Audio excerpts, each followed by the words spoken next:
Welcome to Accomplish Everything. I am your host, Shannon. How's it going?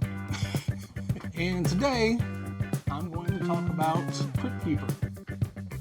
So, I made him.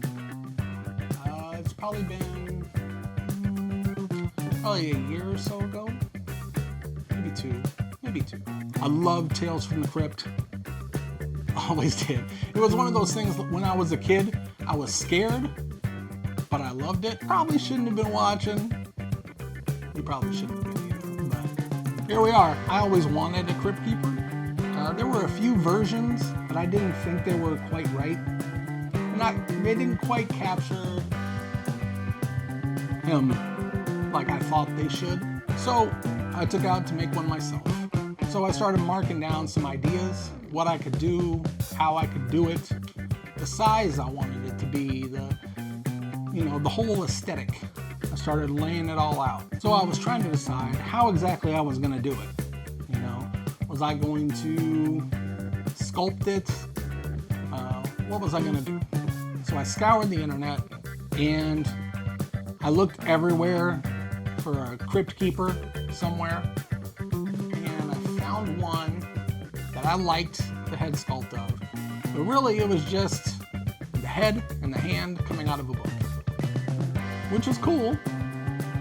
But I put it in my slicer, took off the head, took off the hand.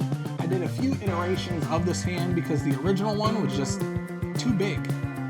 It was like an enormous hand. I didn't realize it until after I printed it. This is made out of 2 pieces of wood here to hold it in place. You can see here and here. And then this is just to keep it sturdy, And then the piece of the table and his throne. This is all foam that I cut out. And then these little skulls here are 3D printed on both sides. I looked at a lot of reference material to make sure that the top of his throne was about this height. Where was it exactly? What showed when he was sitting here? And these candles, these are actually just light up candles, but they were just flat white. They didn't quite have the look I was going for. The flame was clear because there was a light in it. So I decided it'd look a lot cooler if I just painted the flames on. And then I could add paint on top of the flat white candles to then make it look like older candles. The book I picked up at a thrift store. And I just wanted a really thick, old looking book. And I can't remember what this was. I think it was like a law book or something. Really super thick.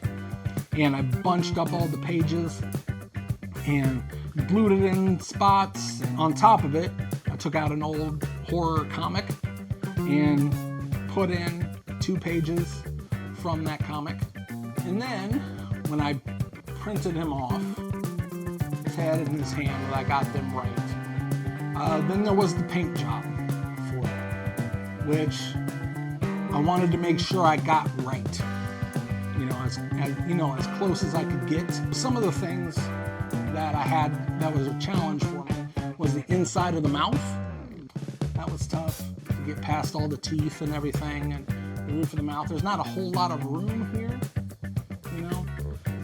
The nose, or the lack of the nose. I wanted to still look like there's some skin exposed a little bit.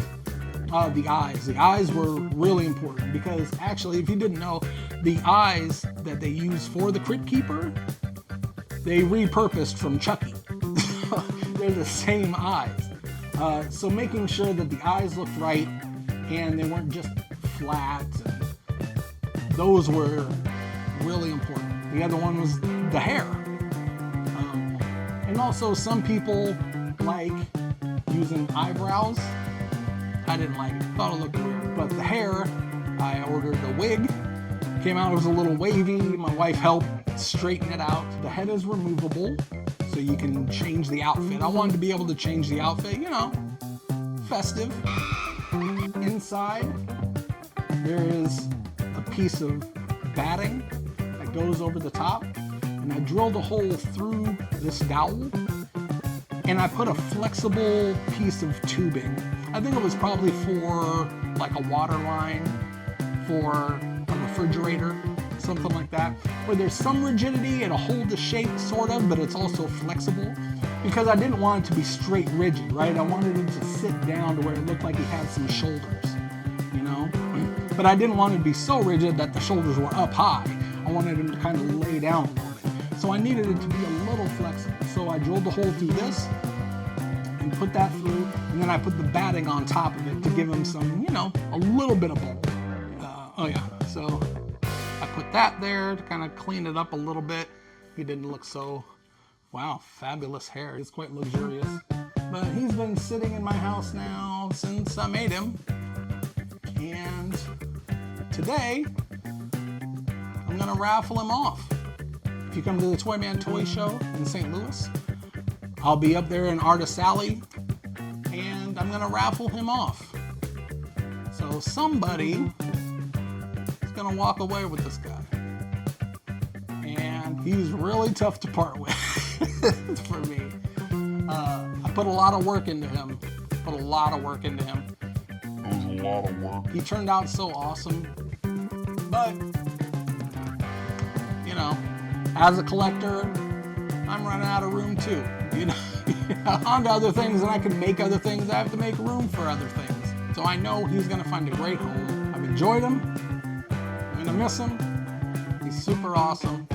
And I hope whoever gets him, if this is you watching it, congratulations.